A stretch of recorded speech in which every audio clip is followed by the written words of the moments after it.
Welcome to the Milk Bar. Welcome to the Milk Bar. Welcome to the Milk Bar. Welcome to the Milk Bar. Welcome to the Milk Bar. Welcome along to episode 565 of The Milk Bar. Jason Forrest here with you as ever, and coming up on the show we'll be hearing from Funtime Theatre as Rachel Chadwick tells us about the videos they offer for kids' birthday parties to make sure they can still see their favourite characters on their special day. We'll be hearing from Doreen. She may not be as lazy as she'd like to make out because she's got a book of kids' poetry that's available to buy now. Finding out what about that and what else she's doing in isolation. We'll be joined by Phil Butler, a fantastic magician, comedian, actor. He's just a top bloke and he does art as well. So we'll be having a natter with him about his life locked away. And we'll be hearing from Corey Jones. He was in the Panto at the Stafford Gatehouse last year as Peter Pan. We'll be talking about him and his work and finding out what's happening there. We'll be having a natter with Callum O'Sullivan. Over the weekend, it was International Circus Day, so we'll be talking about his role as ringmaster. We'll be joined by Justin Pearson. He is a stuntman and stunt coordinator, so we'll talk about some of the brilliant movies that he's been part of and made the action happen. And as well as all that, we'll be hearing from Sam Callahan and a little taster of his latest song. Alexis joins us to talk about her current work, and we'll be hearing from John Kings and the brilliant cover versions and original music that he's putting online as things go at the moment. That's all coming up on this week's show.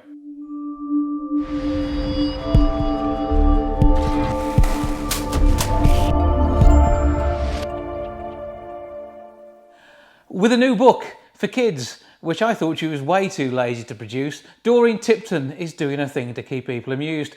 And she joins me now for a bit of a chat. Hello.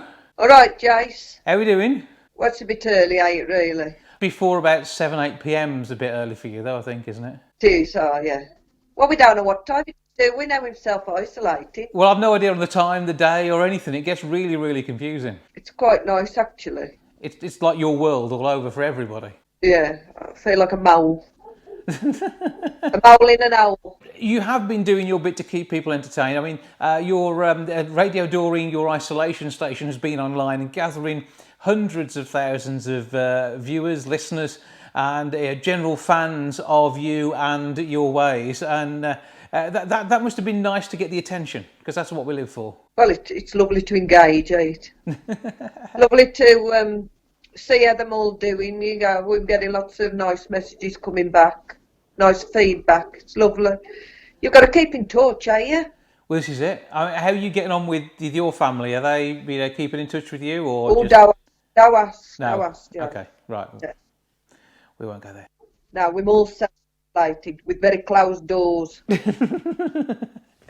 We find you in the Radio Doreen studio at the moment, because I can see you're proudly displaying the Black Country flag behind you. That's right, yeah.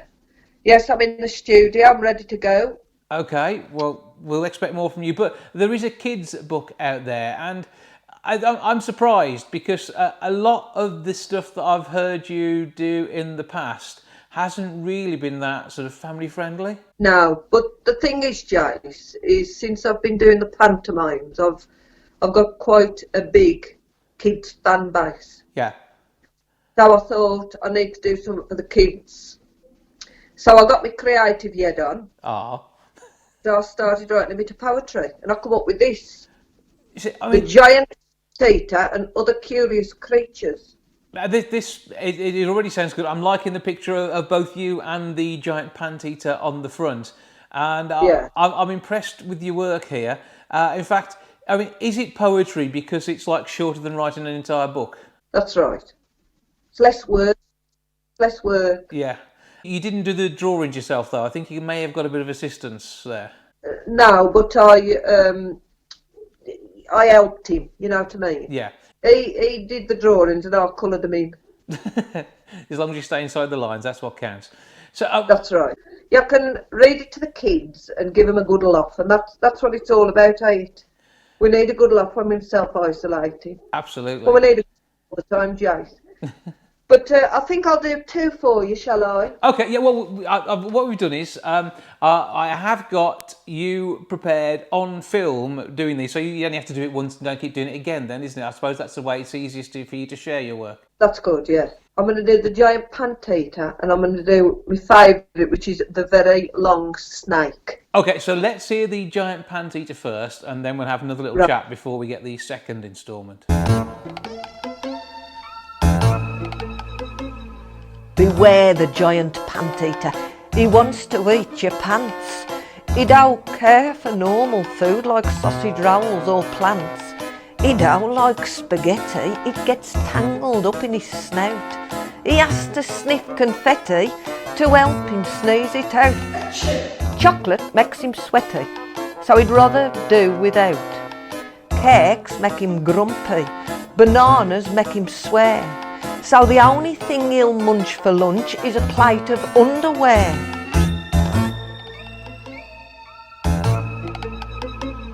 Beware the giant pant-eater. He wants to eat your pants. And if he don't get his way, he rages and he rants. He'll suck 'em from a washing line if he's desperate for a snack. But he prefers the really smelly ones, so you'd better watch your back.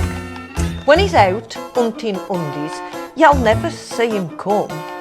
He'll sneak up right behind you and he'll steal 'em from your bum.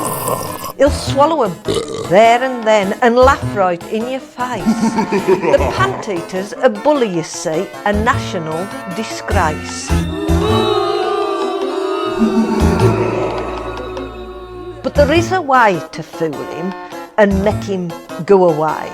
So instead of wearing normal pants, do exactly as I say. Wear a pair of chocolate pants sewn up with spaghetti. Stuff them full of sausage rolls, bananas, cakes, confetti. He'll be sweaty, sweary, itchy, grumpy. He'll start to feel quite sickly. He'll run 1,000,000 miles away and he'll do it rather quickly. So it's time now to be brave, me friends. It's time to seize your chance. And never again will this big bully attempt to eat your pants. Well, I've been warned now. I mean, the giant pant-eater is out there and I am concerned. Am you? Yeah, well, particularly as I'm wearing giant pants just at the minute. Is it a bit dodgy where you live? Well, we haven't got a pant-eater that I'm aware of, but there is, greenery outside. So what else do we know about their native habitat? I mean, where do they actually sleep? That's the question. You don't see him coming, you can't hear him either. I am very concerned. Now, Jason, I'm going to do the very long snake for you now, and this reminds me of the queues at the supermarket, actually. Doreen, take it away. The very long snake is very, very long. 600 miles from his tail to his tongue. 300 miles from his tongue to his tum. 200 miles from his tum to his bum. So even if he eats on Saturday at 2, it's midnight on Thursday before he can poo. Now that, I think, is also billed as a kid's favourite because you've actually been doing these in schools as well, haven't you? Some of that can be seen online. Oh, yeah. What a great time we have with the kids. So, Owen, you are now preparing for another instalment of your radio programme. It's all about making sure you entertain them. Oh, look, your headphones. Yes, I'm ready to go. But they will mess your hair up, though. You want to be careful with that.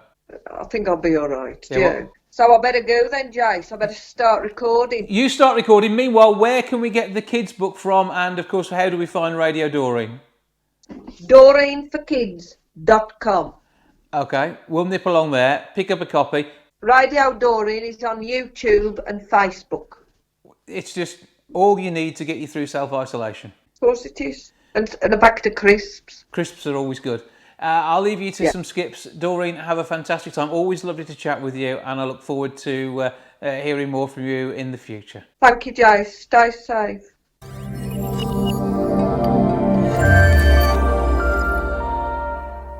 Sam Callahan has a brand new single you can pre-order from the 24th of April, and he joins me now to tell me more about it. Hello, sir. Hello, how are you? I'm good. How do we find you? Yeah, not bad at all. It's all a strange situation at the moment, right?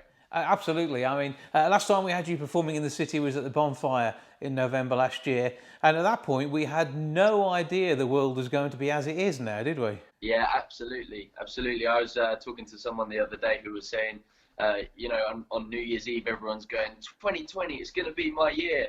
And then didn't realise that we were all just going to be stuck in the house for months. Yeah, and it is there with another at least 3 weeks on lockdown. I know that COVID-19 has been playing on a lot of people's mind, and in fact your own, because this ties in with the single that you've got coming out. Yeah, absolutely.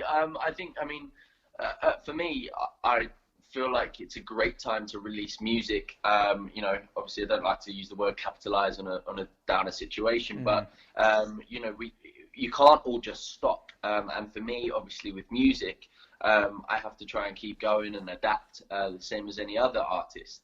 The good thing, I guess, is that there's lots of people on their phones, on their laptops, sat at home. So people like myself have a bit of a captive audience. But it's the difficult part of it is that usually I would go out and make a music video. I would go to see a remixer. I would go to see a producer. I would go and get it all done. But I'm having to create this whole release within the confines of my own home, which has been very strange. But I think we're there now. Yeah. Oh, we're lucky that we have the technology where you can do that sort of stuff now. In the past, you'd have struggled. You'd have run out of cassette tapes probably. But these days, it's very different, and you can do a full studio quality sound from the comfort of the spare room with some egg boxes on the wall. Yeah, absolutely. I mean, I've been able to send things to my producer to produce and to sort of make it refined and stuff. And then the same we've got remixes of the song coming. I've got a music video editor who does some of my music videos and some of my other sort of littler videos that aren't necessarily for like big release purposes. And I was like, bro, I need your help. I've got some footage that's just me mucking around and my vlogs and things like that, because I have a weekly vlog channel that I've built up over the last few years, and we've just ended up using what we have. But to be honest, I'm thinking, like as it's kind of coming together, it's making me feel like the content we have, the clips we've used for the music video, for example, are super uplifting. The song is super uplifting. And at a time like this, actually, it's ended up creating content that I think is very much needed right now. Yeah, and so there's a lot of creatives doing bits and pieces out there, but it's when you're somebody you know, someone whose music you like already, it actually gives you the opportunity to listen to something that is actually going to speak to you about the situation you're in, and also doing good at the same time. Yeah, absolutely, absolutely. I think there's a lot of people that are feeling down at the moment. There's a lot of people that the whole isolation thing is getting on top of them. A lot of people are getting cabin fever. A lot of people are sad because they've got ill friends or family. And I think at the time like that, anything positive, anything that is uplifting, and anything that is can bring a smile to your face is a good thing. So hopefully, if we could do a bit of that, then we're helping somebody. But it as well is it keeps me sane, because what else would I be doing? Well, actually, no, you never sit still. You're always doing something. And I mean, you're doing quite a bit of PT training as well, in addition to your music work on top of that. Yes. So I mean, fitness for me has always been a mental health thing. It's helped me. It's kept me sane over the years when things have got a bit too much pressure-wise. And it also helps when you're an artist, people have to look at you, and so it helps you keep in shape, and it helps you be, I guess, aesthetically pleasing in a way. But I think for at a time like this, that's also helpful for people. I've been doing live streams. I've been doing one-to-one coaching on FaceTimes and things like that, and providing people with home training plans, which it's never as beneficial as like going to the gym and having all the equipment around you, but it's doable, and it helps people like myself. It helps people stay sane and have something to do, Yeah, it's a bit of a focus, doing something for you at a time when it's difficult to go out and do what you would normally do. And when you're used to performing in front of 30, 40,000 people at an event, so working on camera is probably something slightly different to what you're actually used to. Very different. I did a live stream recently for the NHS, where we raised a chunk of money, which was fantastic, with a bunch of different artists. And the way we did it was through Instagram, and every time an artist had finished their set, so each artist would do about 15-20 minutes. Once they finished their set, another artist came on, and I think there was like 6 of us. So it went on for like a good few hours, and it was great. You know, people, instead of sitting there watching TV like you can, but it's the norm, you know, at the moment especially. It gave them something else to watch. It made them feel like they're somewhere. They're at a concert. They can type it and interact. Like, you know, you could scream at a normal concert, but you can't do that in your own home. So, but we can interact with you, and I think that's you know, it just seems to be the world adapting to the situation that we're in. And I'm going to do the same. So basically, I've got a timeline, obviously, of events and a schedule for this release.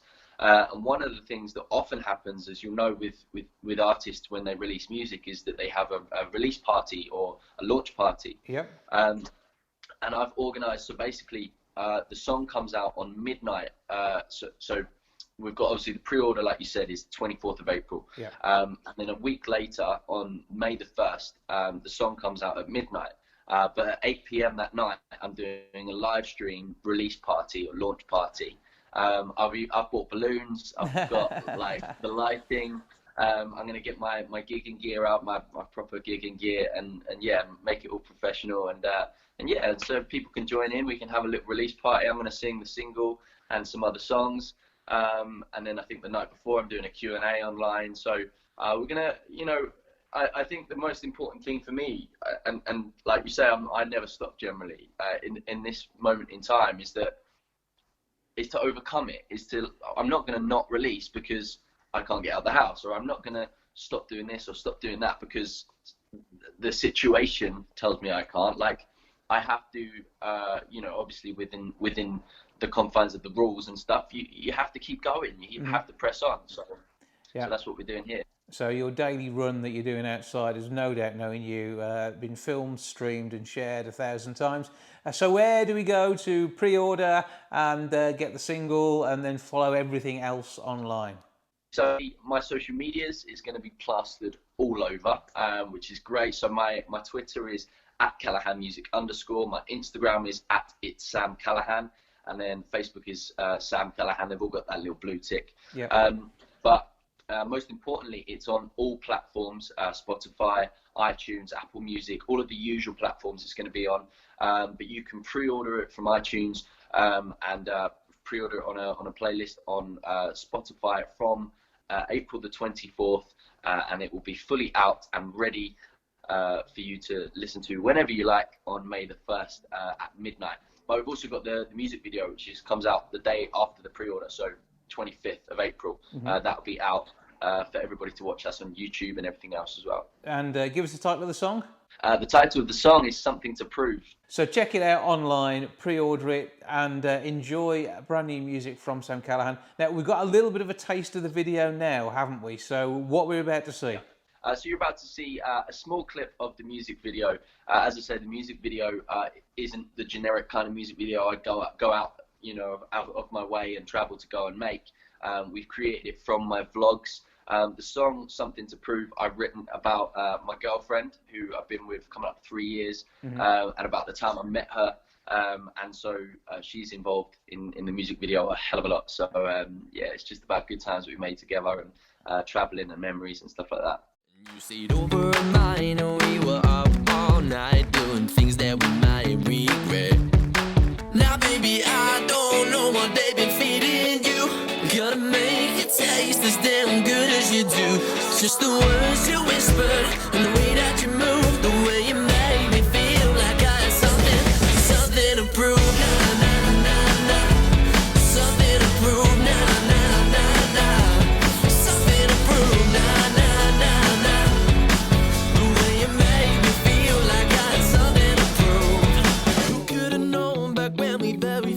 That neither you or I were gonna be tired of this yet. Let's travel the world and the 7 seas to make a house a home, and I'll get down on one knee. Sam, sounding absolutely fantastic. Looking forward to the full release. Keep up the good work, and we look forward to even more stuff from you as we head through 2020. Thank you very much. Looking forward to it. Phil Butler is no stranger to entertaining thousands of people in one go, and he's been doing that online with some of his videos, including how to make soap. And who'd have thought it? He joins me now for a chat. Hello. Hey! You all right? It's lockdown! Everybody, we've cleaned the slate. The world has cleaned the slate. How are you doing? Because I mean, you are. Pretty much, I think you're on your own, aren't you, at the moment? You have no lockdown buddies. I am on my own. Yes, I am. And I'm trying to be creative. I'm trying to keep busy. I think this is the only way you're going to get through it. Absolutely. You know, you've got to wake up in the morning. You've got to go, okay, here's my mission for today. This is what I'm going to do. And that's what I've done. I've gone out and I've cleaned out the garage. Yeah. I've done a little bit of cleaning out the garden. I've cleaned through my kitchen. You know, all the cupboards. I found stuff from 2015, and I didn't even live here then. and that's just not some of your material that you normally do on stage. No, no, that's much older. What else have I done? Yeah, I've organised all my artwork stuff into one place. I've organised all my magic into one place. I've cleaned out my secret room. I've got a little secret room here. Is that like a panic room? There you go. It's a secret room. It's behind the bookcase there. Wow. My little secret room. I'm impressed with that. That's a good thing. Yeah, so I cleaned that out as well. Am I in the right position for you again? That looks lovely. Okay. Okay. So I've cleaned that out. I put, you know, a new rack up there so I could put all my costumes on there. Yeah. What else have I done? I've been painting on canvas. It's just, you know, I've got to say, I'm absolutely loving lockdown.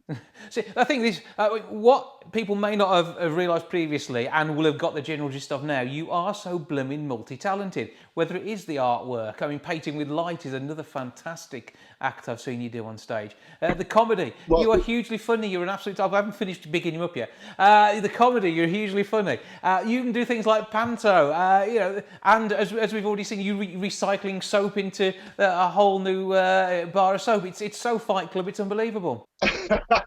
Yeah, keep going. I think you missed it. Stand up. You've missed out the stand up.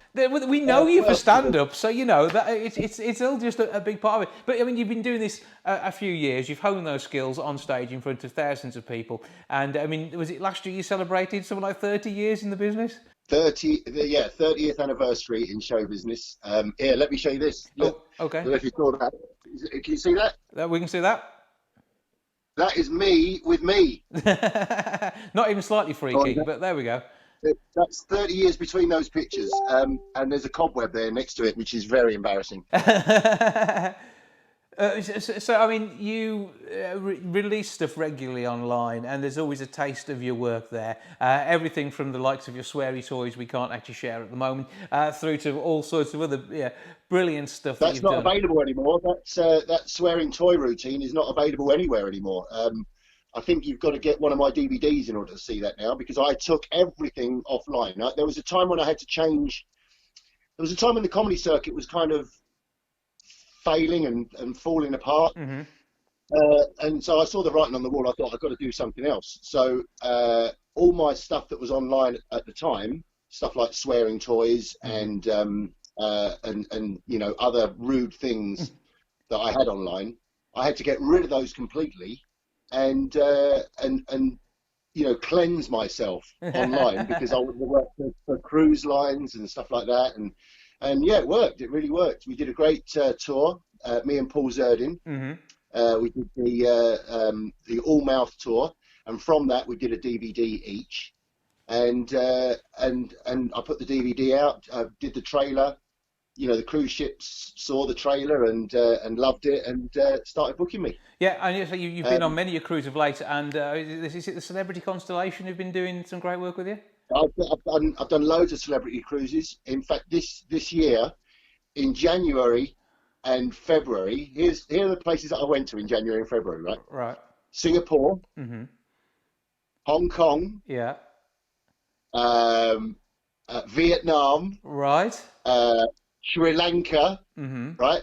all the places that were hotspots for the coronavirus, I was there January and February. I was right in the eye of the storm. But you've managed to not get it so far. Well, I don't know. Who knows? Yeah. I mean, they're saying, aren't they, that you could have had it and not known. Yeah. Or just, you had a runny nose and a bit of a cough, and you've had it and you're done. I've got a rare blood group, which I think has helped me throughout my life. Yeah. I'm not a sickly person. I've got a pretty good immune system, so I think that's helped me a lot. Yeah. But yeah, so I was there right in the middle of the whole thing, right at the beginning of the month, of the year rather, and yeah, but I'm here. I'm happy. I'm safe. And drinking tea. Cheers. Having a cup of tea with my mate. Cheers. So I mean, did you see John, by the way, on Britain's Got Talent? I didn't actually John know. Courtney, the Golden Buzzer boy. Was it good? You've got to watch that. Okay. That is viewing for you. John Courtney, my mate John Courtney, got the Golden Buzzer. I was laughing. I was in tears. It was absolutely fantastic. He'd be a good one for you to get on the show. You should get him on the show. You can set me up a chat with him. But but I mean, as it is, I mean, when it comes to like you being mates with Paul Zerdin as well, I mean, you wrote a load of the stuff that he used on America's Got Talent, and I mean, we want to see you on TV as well at some point. Well, you never know. Maybe one day. Maybe one day. I'm all right at the moment, though. The way I look at it is, if it goes badly and that's shown on TV, then you've lost a load of work and a load of credibility and stuff like that. I've had friends on there who haven't done so well and they've lost work from it. Yeah. I'm quite happy. I'm happy with what I've got. I don't know when the cruises are going to start again. That's going to be. But I think what they're doing now is they're saying, you can maybe go on for a couple of weeks rather than a few days. Yeah. But I think whatever happens, we're going to be going on to the cruises, and then when we come off the cruise again, we'll have to isolate for a couple of weeks before we can do another one. I think that's the way they're moving.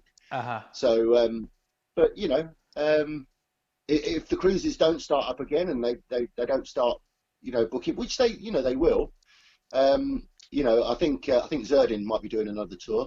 So you'll be out there on the road with it. Yeah. On the road with him again. Well, I mean, it is fantastic all that you have been doing. As I say, you can't big up Phil Butler enough. There is so much talent there, and I mean, fingers crossed, Panto all goes ahead as normal this year, and you're off somewhere doing something for Kudos again, doing another brilliant job entertaining families. Got to say, I love Kudos as a panto. They're the best in the country. Here's a couple of my Kudos pantos here.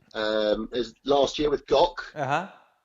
Gok and Mike Doyle there, and where else have we got? We've got Craig Revel Horwood up there, and Louis Spence in the corner over there. It's just a great opportunity to meet, some wonderful people. You sit in the dressing room and you have little stories that you tell each other, and turn each other on to stuff that you're into. It's great, Well, Phil, you keep doing the good work. Where can we go and find stuff online? Because I know you mentioned there are DVDs out there that you can buy. There's one with an absolutely fantastic prediction routine just at the end. I absolutely love that one. So where do people go to find Phil Butler whilst they can't get the real thing? Okay, so you can waste loads of time watching Phil Butler. Your first stop, I guess, would be to go to YouTube. That would be the first place for me. Go to YouTube, have a look, put Phil Butler in. There's painting with light. There's stand up on there. There's sand art on there, and there's so much stuff. And then once you're done there, you can go to philbutler.website, and everything really runs from there. There's all links from there. But yeah, go and turn yourself on to my sort of nonsense on YouTube, and then get over to the website. You will absolutely love it. I can promise you. He's a top fella as well. Phil Butler, thank you for joining us. Thank you.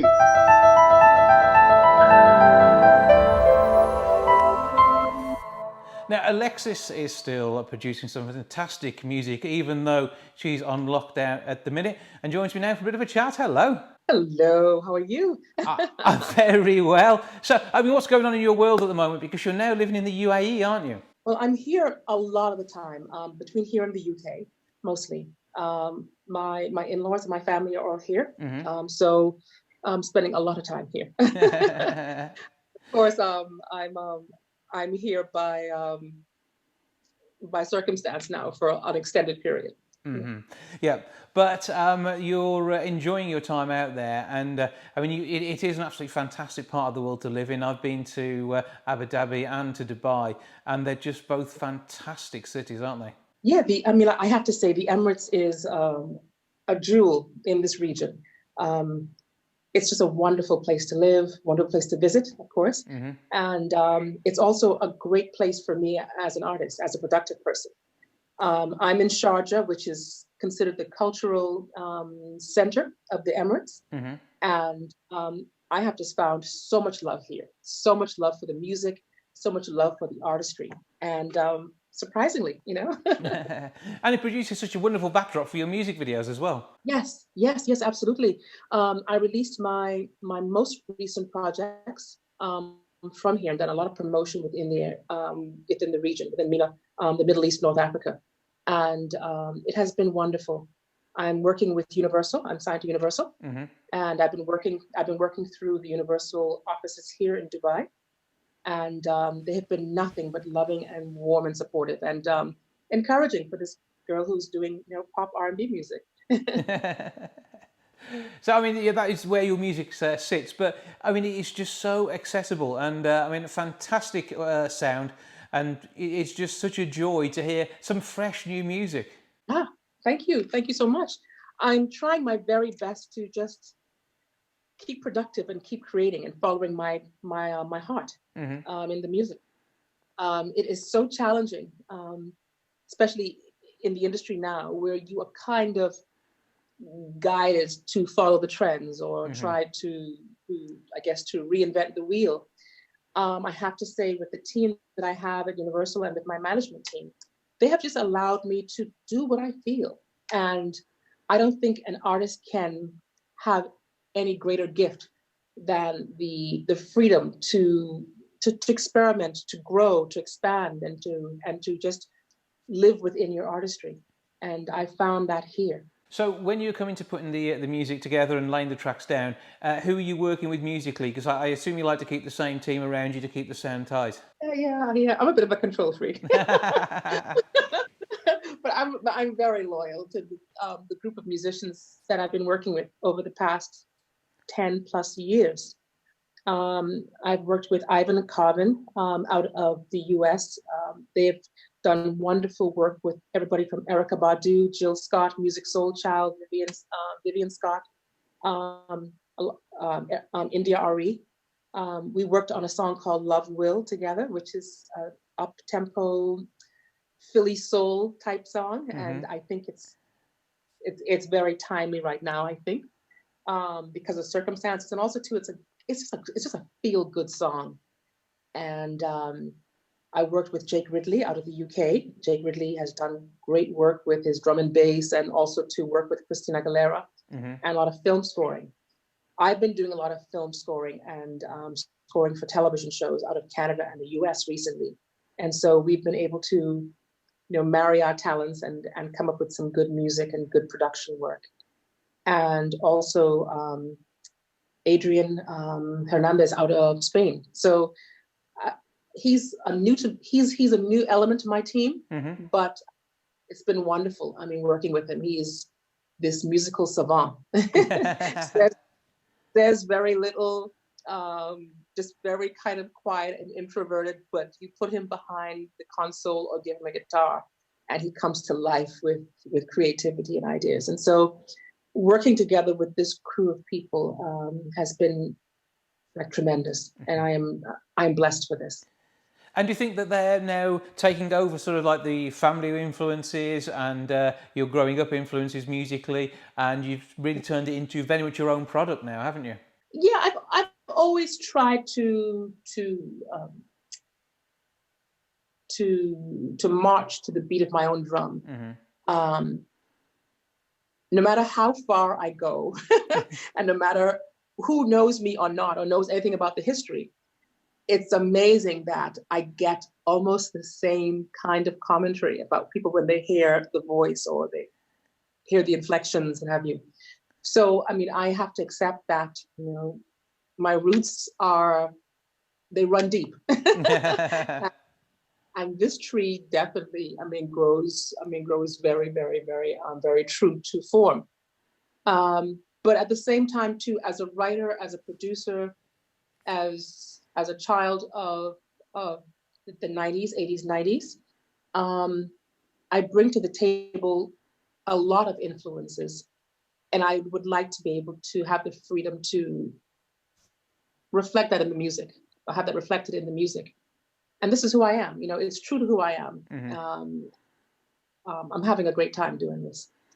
Well, we're having a great time listening to it as well. Very much enjoying the music. And is there one real standout song for you at the moment that sits with your current work? I think Love Will hits very, very close to home right now.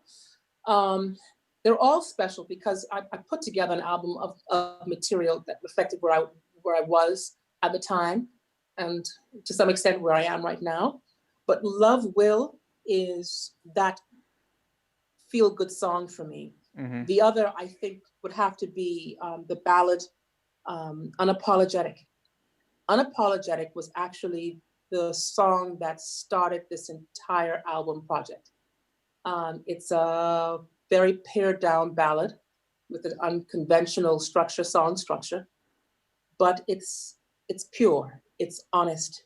And as the album's title says, this is me.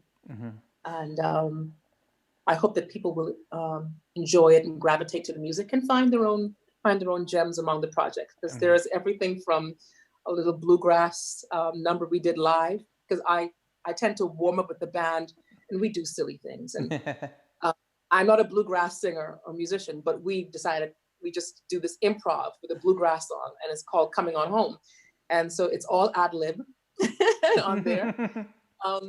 Then we try our hand at some huge orchestrated hip hop trap influence song with You Don't Know, which is, me being naughty a bit and inventing a little bit.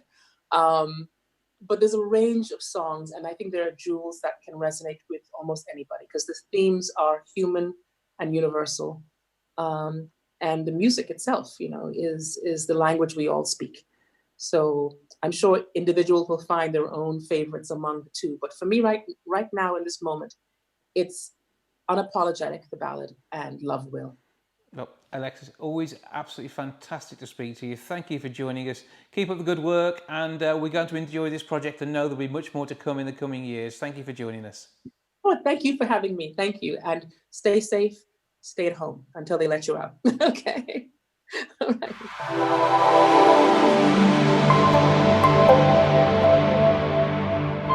Now, stuntman and stunt coordinator who's worked on many a movie is Justin Pearson. He joins me now for a chat. Hello, sir. How are you doing, Jason? You all right? I'm very well, and I trust we find you well at the moment, and everything's going as well as it can do in your world. Well, it's all a bit boring, isn't it? But at least we're a little bit safe, aren't we? So that's the main thing. It is about staying safe, and that is basically your job the whole time, is to stay safe whilst doing some absolutely crazy stuff. And the number of zombie apocalypse movies you've been in, the current world we live in can't seem that strange to you. Yes, indeed. I think one of the main zombie films I worked on was back in the day was 28 Weeks Later, and which was obviously followed on from 28 Days Later, and it started with a virus, So it seems like we're in the middle of this kind of zombie apocalypse, But we get out of this one all intact, fingers crossed, as best as possible. So as long as we stay safe, that can work. But it must be amazing working on some of the films that you've done over time. Go name check a few more for us, because this is always impressive. I love hearing this. Well, I've been fortunate. It's over 20 years now since I've been a professional stuntman. In that time, 2 or 3 Harry Potter films, a couple of Bond films. Onto my 3rd Fast and Furious movie now, so they're still churning out, And but it is different every time, and I say it is important that you take all variables into account. And this is something that's even more so with the fact that you're spending half your time being stunt coordinator now as well. And that must give you confidence when you're doing something yourself that you've been the guy who's coordinated it all. Yeah, I would say. I mean, not every stunt performer goes on to being a stunt coordinator. It's a little bit similar to, I would say, the football world. You know, where you've got professional footballers. Some go into the media, some go into football management, coaching, that type of thing. So I would say it's very similar. I became a professional stuntman in November 1999. So that's just gone 20 years now, and I kind of went up the ladder to stunt coordinator position 5 years ago. So it's like starting again, to be honest. It is everything. It's almost like everything that you've done before doesn't really register, you know. So it's a completely different job. It's a completely different mindset. A lot of red tape, a lot of risk assessments, as you can imagine. But you do find yourself in situations where, well, okay, well, how would we do that? I've actually done that. So let's kind of. You actually know more than what you think you do. Does that make sense? Yeah. And it's seeing what's going to go on, and it's using the technical abilities. And I mean, over 20 years, people push the boundaries a little bit, but also CGI comes into it as well. So it allows you to make some things a little safer, but equally, you've still got to get that image that somebody's going to work on with all the computer magic. So you've got to create something special to make it happen. Yeah, definitely. And I think here in the UK, we kind of woke up to that. A film I worked on, the original, not the original Wonder Woman, not the one with... Not back then, no. No, the one with Gal Gadot, you know, the Wonder Woman, where the American stunt team came over to the UK in the rehearsals, putting together all the fight routines. The Americans had a top-of-the-range Blackmagic camera, you know, so every single fight beat in the fight scenes was pre-recorded with this amount. Up to that point, us British guys, we just had like an iPhone and a few cardboard boxes. Do you know what I mean? So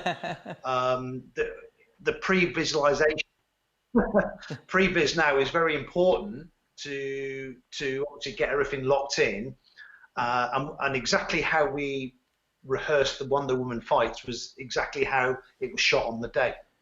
So it takes it all to absolutely the next level, but it gives us some amazing backdrops and scenery. And what's the most amazing place you've ever seen yourself in a film that obviously you haven't been to in real life?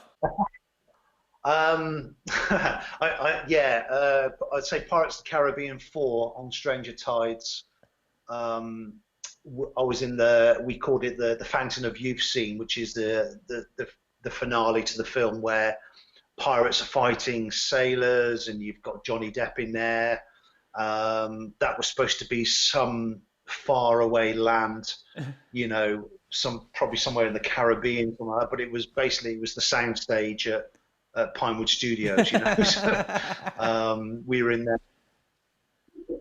So yeah, but I mean, with my work, I've been fortunate to get around the globe anyway, which has obviously been a bit curtailed at this time. But I've worked in like Russia, the Maldives, LA, and you know, most of Europe. So I've been pretty lucky in that respect. Well, I mean, you've even been in space, according to the movies as well, which must be quite awesome to see you floating across in some of the films. Yeah, I mean, one of the earlier films I did was a Danny Boyle film, Sunshine, and we actually shot that at 3 Mill Studios in East London. All the spaceship stuff, you know, we were just basically flying around the sound stage on wires, which was supposed to be somewhere out of space, you know. So it is, you know, without spoiling obviously the magic of the movies and all that, but it really isn't as glamorous as what you think sometimes. But it is what you go through that makes it all look so special on screen, and it is then that, you know, if you to see what goes on behind the scenes, it actually then makes the magic even more magical, I think. Yeah, I suppose, you know, another way of looking at it, isn't it? You know, if I go to the cinema and watch a film, I look at it, I try and watch it from like a member of the public would view a movie. Do you know what I mean? But then I also look at it from, okay, well, that's interesting. How did they do that? I know how they did that, you know. And I'm always interested in, as a stunt coordinator, you know, just kind of improve your skill set. And now is a real good time to do it. Being stuck at home watching Netflix or the Sky box sets. I'm just getting through Boardwalk Empire at the moment, and and obviously when there's a fight scene, I like to stop it, pause it. Okay, well that's good. You know, they've really sold that. You know.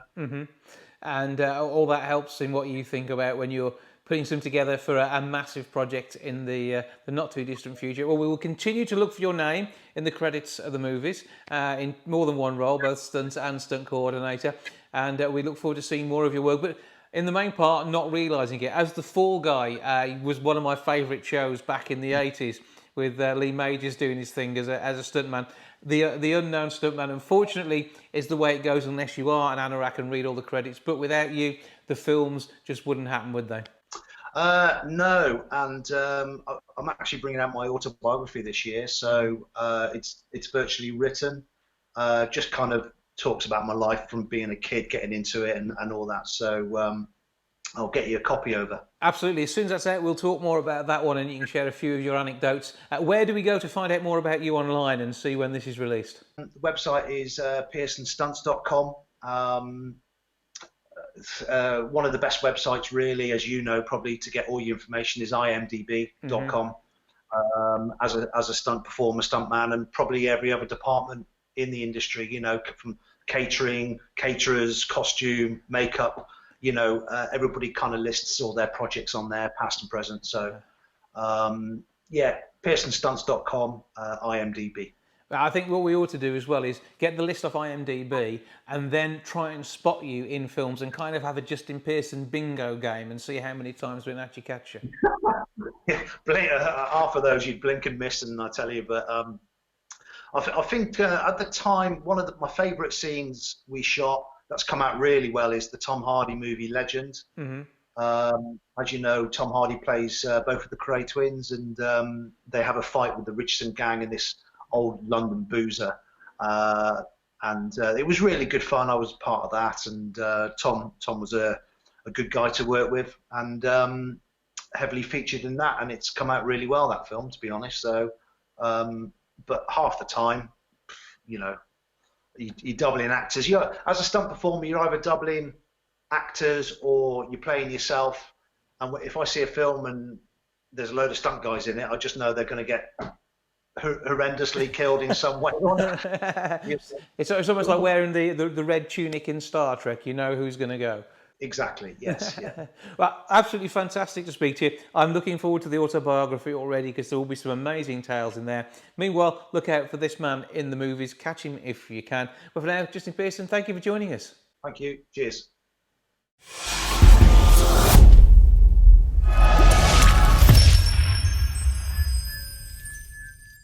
With their usual work on hold, Funtime Theatre are still managing to put the smiles on kids' faces with their special video messages for their parties and other events. To tell us more, I'm joined now by Rachel Chadwick. Hello! Hello! So how are we doing? And keeping yourself busy during this time of lockdown, I guess? Yes, very busy. Not as busy as we'd like, but nevertheless. So what have you got going on? Because I know that you're a host of characters who would normally turn up to an event and really make a party special, still sharing greetings with kids across the region and in fact across the UK. You've got a wider market now. Yes, certainly. It's actually nice to be able to reach out to people anywhere in the UK, well, anywhere in the world actually, I suppose. But we are keeping going, yes, with video messages for children and adults as well. I mean, you guys are known for your fantastic singing, acting abilities. You're part of various groups that I've seen on stage and loved shows when I've seen you and Will and the rest of the gang in there. So what can people expect and how do they book these things?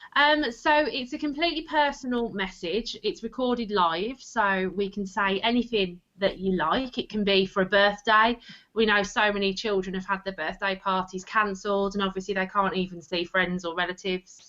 So it can be a birthday message from their favourite character. It could just be a message of encouragement for them to do their schoolwork, or a well done if they've been doing really well at keeping positive and keeping on top of things while they've been in lockdown. And we've even sent lots of messages to adults, family members who can't see each other, or we've done all sorts, to be honest. I'm losing track.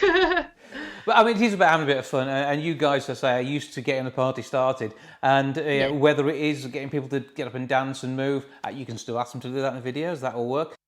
Yes, we've been doing that a lot with the videos. What's been your favourite one so far? We sent a message to a little girl yesterday who has finally had the all clear from her cancer treatment. Mm-hmm. So we sent a big sort of congratulations to her. Usually they would get to ring the bell. Yeah.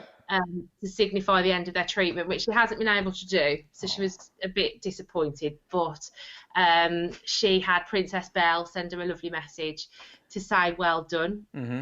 And we've been sending messages to adults as well. We've done some messages to people who are working in the NHS, just as a bit of fun, to say well done, thank you, etc. So they can really be for anybody, and if they are for the younger children, we can do dance routines so the children can get up dancing with their favourite characters. We've been doing some sing-alongs, and big popular one is of course Frozen. Yes, and I'm going to guess that you have a major part to play in that one. Yes, just a little bit. Lots of singing and dancing, keeping the kids busy, keeping them active. Obviously, you're normally going along to events, and so you can be one of a number of characters. Now, tell us about the team and who you work with. So my business partner is Will. So we've been running the business together since 2013. Mm-hmm. So, of course, you'll usually find us at children's parties or in pubs doing pantomimes.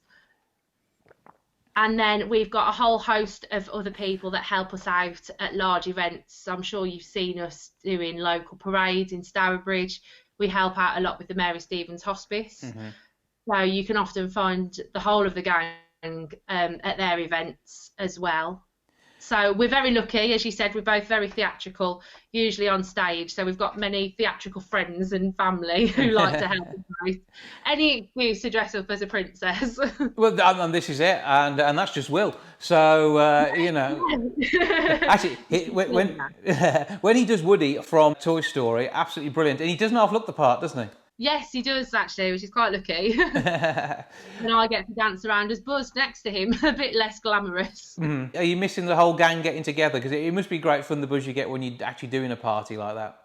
Yes, it's so much fun doing children's parties. Every party is different. Mm-hmm. And it's the children, more often than not the adults in the family, that make the parties so memorable. So, yes, it's sad that we can't go and do what we love to do, but you know, we're one of many businesses in that situation at the moment. So fingers crossed. Mm-hmm, yeah. We'll be back doing what we love. Yeah, absolutely. Making the most of it in this time. So if people do want to book you for a virtual event, what do they do? All you need to do is drop us a message on Facebook. Is probably the easiest way. Just head to our page, Funtime Theatre, drop us a message, and we can send you the whole list of characters. Or people can drop us an email at funtimetheatre@hotmail.co.uk. And can they actually give you a call on the phone as well? Yes, you can certainly give us a call on the phone. It's 07581 238 074. So give us a call or drop us a text message. Mm-hmm. They'll get in touch. And how do prices work out on this sort of thing? So they start at £10. And that's for a completely personal message. We do it all live, so we can say anything you want, even if you've got little, you know, inside jokes or something that you want us to say. Uh-huh. And you can add on from there. You can add on singing, dance routines. We can add in extra characters. And Will's very good at editing the whole video together for the little ones, and then it's emailed directly to you, so you can download that onto any sort of laptop, phone or smart device. Okay, wherever you want to play it, you can then amuse and entertain the kids, and it's something they get to keep as well. So you're not just filming a party on your phone, you've actually got a special personalised messages, professionally edited and ready to go. Yes, that's why we send them rather than doing it live. They've got it to keep for, as I know many people have said that the kids have watched them on repeat. And I'm sure it'll be something to look back at in a few years' time. Absolutely, when we think back to the time, and everything back to normal, it will have changed back into a completely different world, and you'll be gigging and doing shows and all sorts across the region and across the world. So, thank you for joining us. Keep up the good work, and we look forward to seeing more from Funtime Theatre soon. Thanks. And can I just say a big, big thank you to everybody that's liked our page in the past few days. Go to Funtime Theatre, even if you're not booking them now, click like and you'll see what's available as and when, yeah? Yeah, it really does help, and we've had over 200 likes actually in the past few days, just from people inviting their friends and family to like the page. So if you have got a spare 2 minutes, which I'm sure people have at the moment, then just invite your friends and family, especially those with kids, to like the page, and it can really help any small business at the moment. Well, Rachel Chadwick, Funtime Theatre, thank you for joining us. Thanks, Jason. Thank you.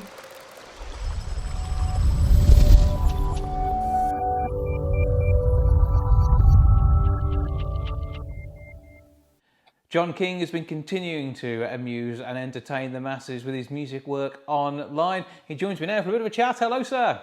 Hello, how are you? You all right? I'm good. You okay? I'm fine, thank you very much. Well, good to have you along. And so you've been singing many a tune, doing covers and some of your original work online. But for those who don't know the full history, give us your musical background. I started off in Nuclear Shoes. That's where I met you, I believe. Mm-hmm. And we did some live sessions for you.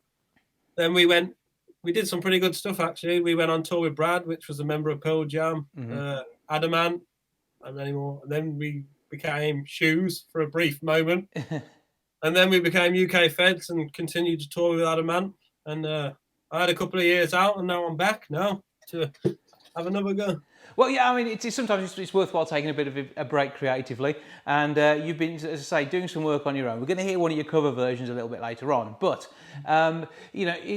music, what is it doing for you at the moment? Because in this time of lockdown, it gives you the chance to explore and experiment a little bit, doesn't it? I was literally, before the lockdown happened, I was just starting to release new music and stuff. And then obviously the lockdown came, which was bad news for everyone. And then obviously I couldn't go out and do the videos for the music and stuff. So I was thinking, what am I going to do? And then I just started putting covers up, and it just started getting loads of attention. I thought, you know what, this is actually cheering people up, so I'll just carry on doing this while I can. Well, I think my favourite comments have been, is that really you singing? Because they maybe, aren't used to someone with your look doing the sort of songs that you're sometimes covering. So you're doing a bit of everything, aren't you?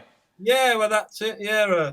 I've had a few comments where people think I'm miming and and that I'm not, it's not me, but I don't think they realise that I'll take that as a compliment. Having heard the work that caused us to run interviews and sessions in the past, I mean, you and your mates are particularly talented performers, and so I'm pleased that you're back doing what you're doing and sharing songs again. And so you're one of the regular feeds that I'm clicking on if I want to hear a tune during the day. Oh, thank you very much. That's nice to hear.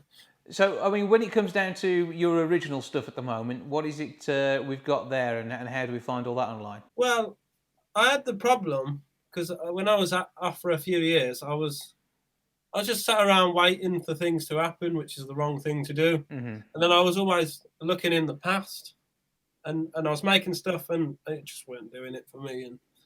And then I realised that I've got to move on. You've got to move forward. So I've been trying to recreate myself in that sense of what I've already done, and then looking around at what's happening now. But it's also I've got to enjoy it as well.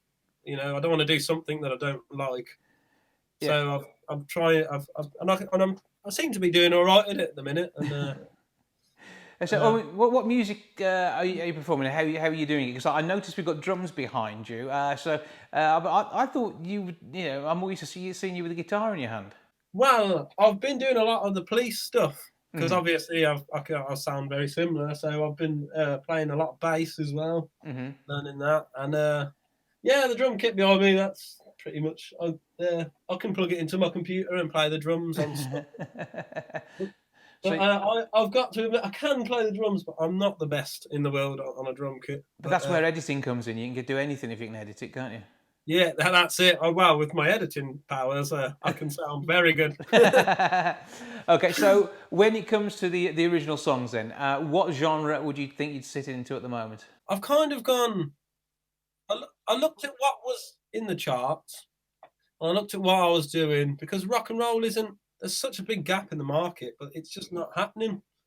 So I thought, if I come to the middle ground and become alternatively rock, so take what they're doing over here and mix it with what I'm doing over here, then hopefully I can find a common ground. And I think it seems to be weird. If I had to say a genre, I don't know. It's like alternative rock. Yeah. You know, updated.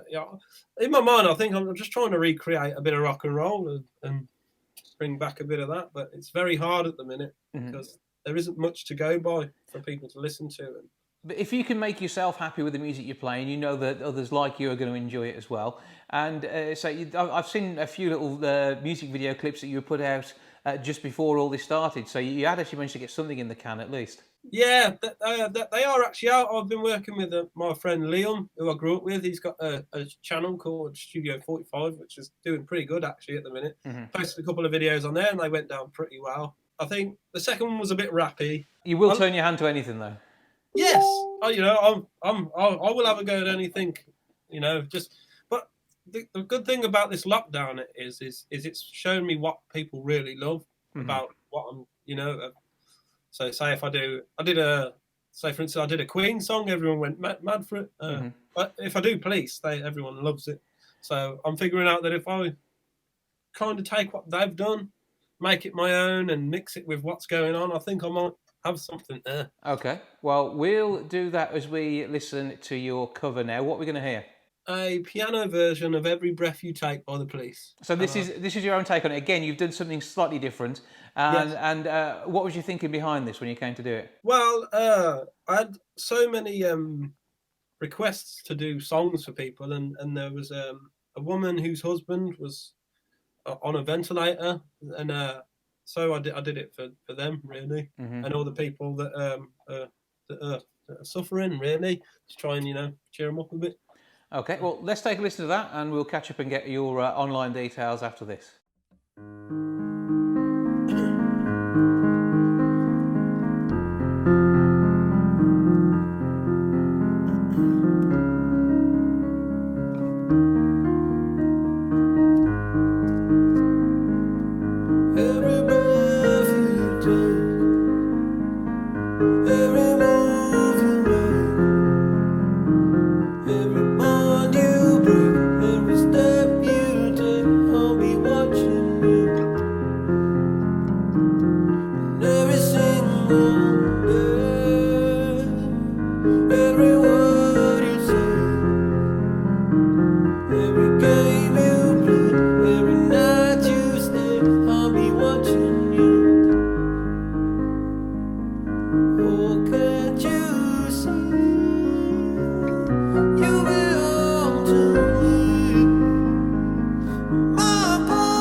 Thank you very much.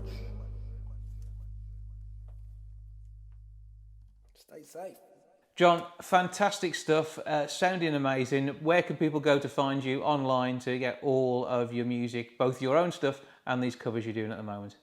Well, I've got my personal page is where I do all my, I'm just have little sessions and post them up, which is just John Kings without a H. And my page is Johnny K. So that's be Johnny space K. Search for that, see the music. See the videos, listen a lot, and basically enjoy your creative output. Thank you very much, and thanks for having me. Well, John, always good stuff to say, and keep up the good work, and we look forward to hearing more from you as we head through 2020. I will, and thank you again for having me.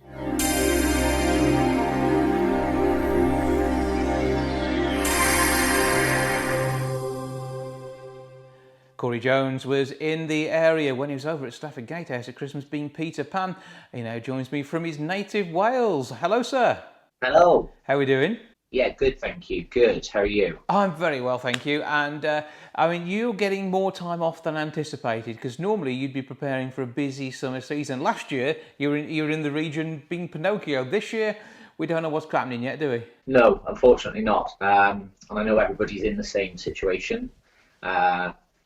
Yeah, so it's all up in the air, isn't it? All up in the air. Absolutely. But how are you coping with this from an acting point of view? Because many people are going for a bit of a buzz cut. You've got lots of curly hair, and it seems to be staying with you. You may need this for a role. So is this a chance to grow your hair out and maybe get ready for pretty much any role that comes up when everything's back to normal? Yeah, my hair used to be a lot longer, so it looks like it's heading back how it used to be. Yeah, which I don't mind. I do miss my long locks, actually. I've been umming and ahhing about whether to let my sister cut it, and I don't know if I trust her. I like my curls too much. Well, this is it. I suppose you have to make the most of these things. But what have you been up to? Because I know many actors have been getting involved in some interesting projects. Yeah. Well, so I should at the moment, before all this lockdown happened, I was supposed to be doing a cruise contract with a company called the Choir of Man. Mm-hmm. So I was supposed to be actually sailing between New York and Bermuda for 6 months at the moment. Obviously, that all got brought to a standstill. Mm-hmm. So I'm waiting to hear back about when we get the green light to go back out there. So in the meantime, just lots of baking. Yeah. Okay. So what has been your favourite item that you've baked so far? Oh, I do like a good loaf of bread, a good standard white loaf. Uh-huh. But I made some nice jam-filled muffins the other day. They were lovely. and this way, you actually getting to explore a new set of skills. And does this mean you could end up applying for something like Bake Off in the coming months? Oh, I don't know if my skills are ever going to be quite that good. You've jam-filled muffins. Come on, man, you can do this. Yeah, we'll see. Maybe. I need my granny to still keep making homemade jam, and then we'll see. See how it works out from there. But you've had some good fun. We talked a bit about the fact you've been in Panto last year, and that must have been a good time to be had by all. And with all the work that went into that, and doing a slightly different Panto to what staff had seen in the past, it must have been good fun. And there was such a good reaction from the audiences as well. Oh, it was so much fun. Stafford was such a lovely town. We had absolutely great response from the audiences, and it was such a lovely company of people to work with as well. Everyone in the cast was great. The theatre staff and all the technicians, they're absolutely amazing. Because with the flying element of the show, that threw up its own difficulties. Mm-hmm. But yeah, we all pulled together and pulled off what hopefully audiences will agree was an absolutely amazing run. I very much enjoyed it when I came to see it, and it's been good. Yeah, seeing everything that went along with it, because being part of a new collaboration down there, it was something of an experiment, and it's certainly one that paid off. But was the flying your favourite bit? Oh, 100%. Nerve-wracking at first. Don't get me wrong. That first day when sort of put the harness on and got up in the rig, it was a little bit like, oh, don't drop me. But no, by the end of the run, I was just sort of throwing myself, and just complete trust in the guys and girls who were doing the rigging. Couldn't have asked for a better team. And when you're playing maybe a part like Peter Pan or the other stuff that you do, I mean, you are still young in years, which means you get to play some quite young characters. I mean, in that case, the boy that never grew up. Previously in the area, you've been Pinocchio. So, I mean, what are your aspirations maybe as you get a little bit older? And do you enjoy playing the younger parts? Is it all good? I mean, whilst the opportunity is still there to play those younger roles, I'm absolutely going to capitalise on that, and sort of it was always said growing up that I had a real case of Peter Pan syndrome. Was never going to grow up. But no, I mean, we'll see. We'll see when the industry starts seeing me as a bit more of a grown up. I might try and channel that a bit more and grow up myself a little bit. But no, I mean, until then, just go with whatever comes my way. Yeah, it's a close shave and you're in the headshot, so isn't it, rather than the stubble you're rocking today? Yeah, this is the lockdown look. A bit more relaxed. So, I mean, you're still appearing in bits and pieces on your own social media stream, whether it just be enjoying yourself in the garden with the dogs. Where can people go to find you and check out all that you've been up to in the past, and then see what's going to happen in the future? Okay, so my Instagram is at Corey M Jones, which is Corey M Jones, classic strong Welsh name, or Twitter at CoreyCore24. I try and post stuff that I find interesting. If people enjoy it, then great. If not, well, yeah. Well, can we get a recipe for your jam-filled muffins on there at some point? Oh, I'm sure I will have another go, and yes, I will absolutely post maybe some lemon curd ones next time. Okay, maybe if you actually literally post some to me as well, that'd be fantastic. Sounds like an absolute treat. Corey Jones, thank you for joining us for a chat. Thank you, Jason. Lovely to speak to you.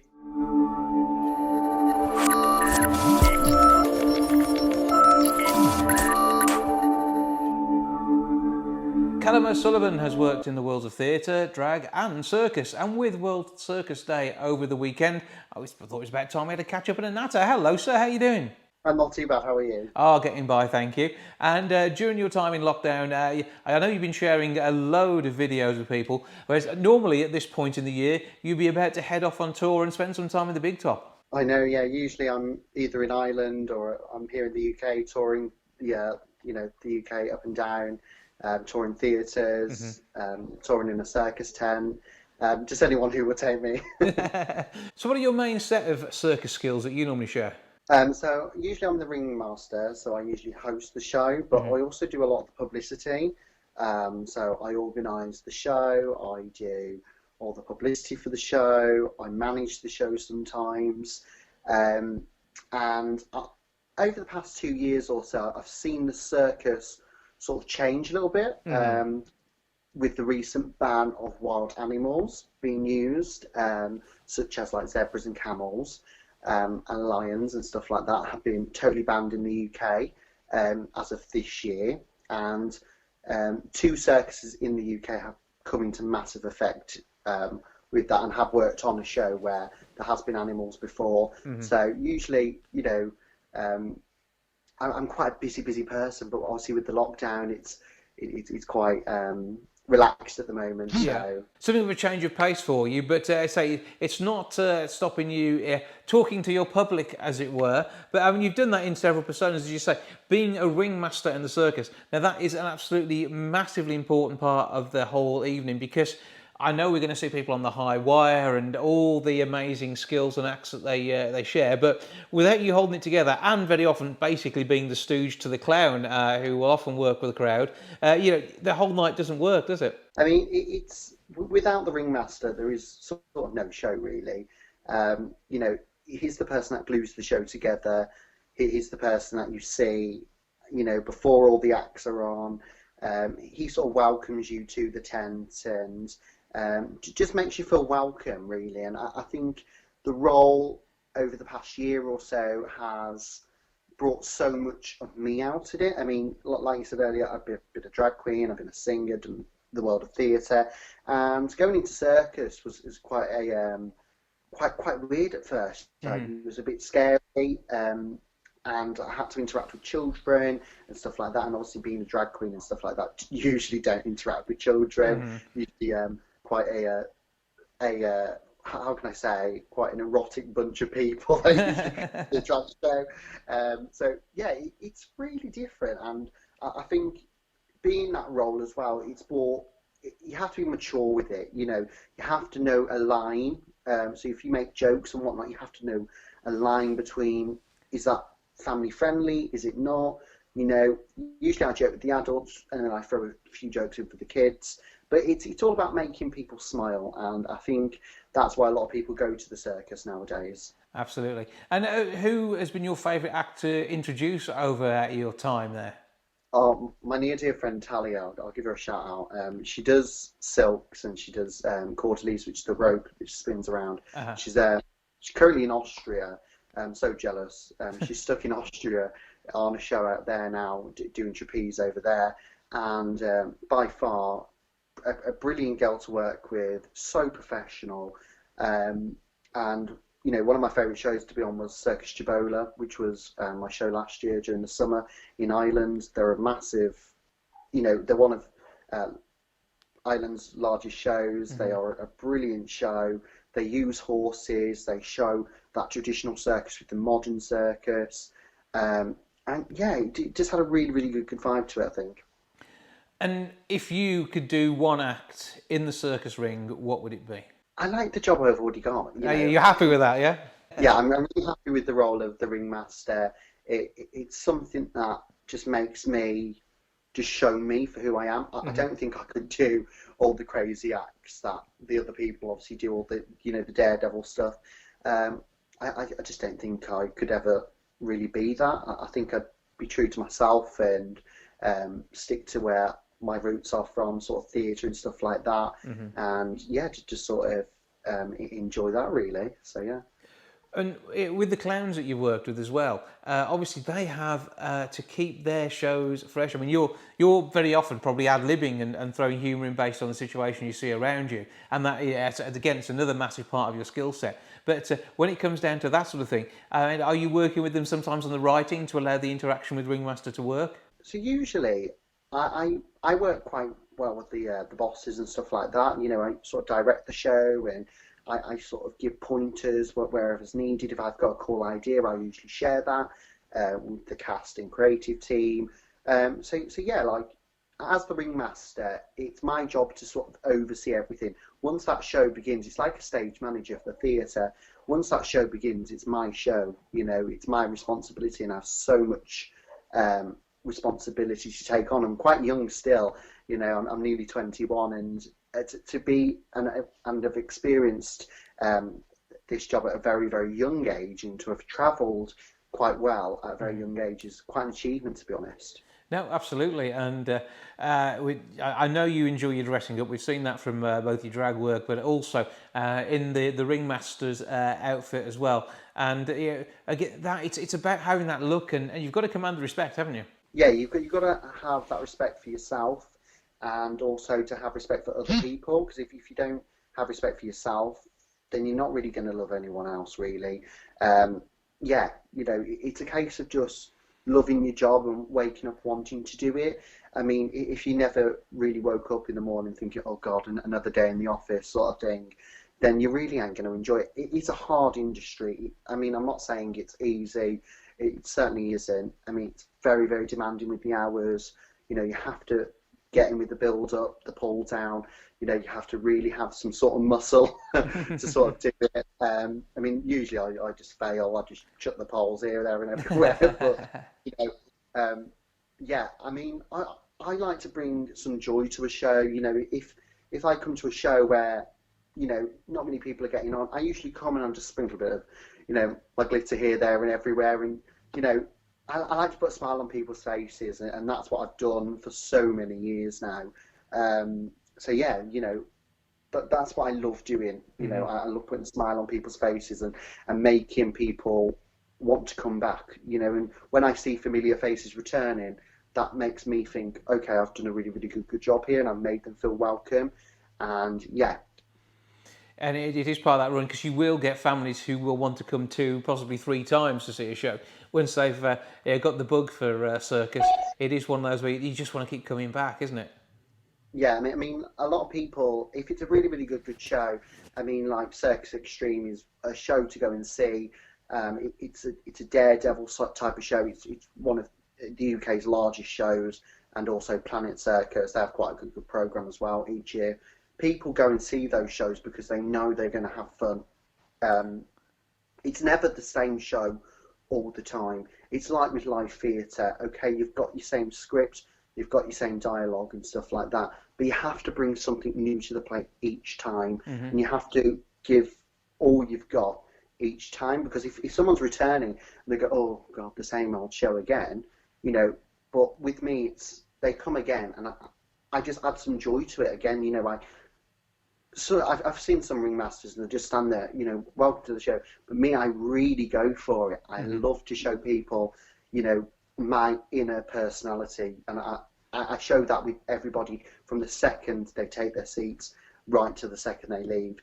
You know, when they're taking photos with the cast, I still crack a joke up with the parents. I still give high fives to the kids. It's just that joy of obviously doing the job of you know, bringing families together. And I think once this lockdown and this COVID-19 stuff has gone out the window, and hopefully when I get back in the ring, I'm going to bring families back together again. You know, I think that's what the circus is all about: enjoying yourselves and just having a bit of fun. Absolutely. Well, you're still entertaining people online, and people can find out what you've been up to through Facebook and other channels. How do people track you down? So people can track me on my Facebook page, Callum O'Sullivan, but also I co-own a production company called KMD Productions, because next year, unfortunately, I'm leaving circus. I'm going to hang up the coats and sort of focus on producing and theatre. So that's what I've been doing since the age of 7. One of my first roles was Oliver in Oliver Twist at the Old Rep in Birmingham from the age of 7, and now I'm 20. But yeah, so next year we're producing Little Shop of Horrors at the Crescent Theatre, and we're also taking a brand new musical called Dead Bodies. We're currently in talks with the Wolverhampton Grand about showing our premiere show there. So yeah, it's quite exciting times ahead of me, you know. And if people obviously want to join me on that journey, then please like our page, follow us on that journey. You know, it's a brilliant new show called Dead Bodies. It's written by a local lad in Birmingham called Scott Cartwright. And yeah, it's a brilliant show, and I'm happy to be producing that and bringing it to a local city to you soon, hopefully.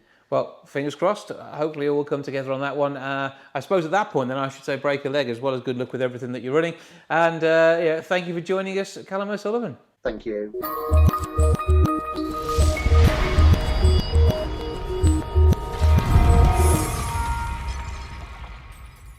That's a lot for this week. Thank you so much for joining us. Back with episode 566 next week. I'll see you then. Ta-ra for now.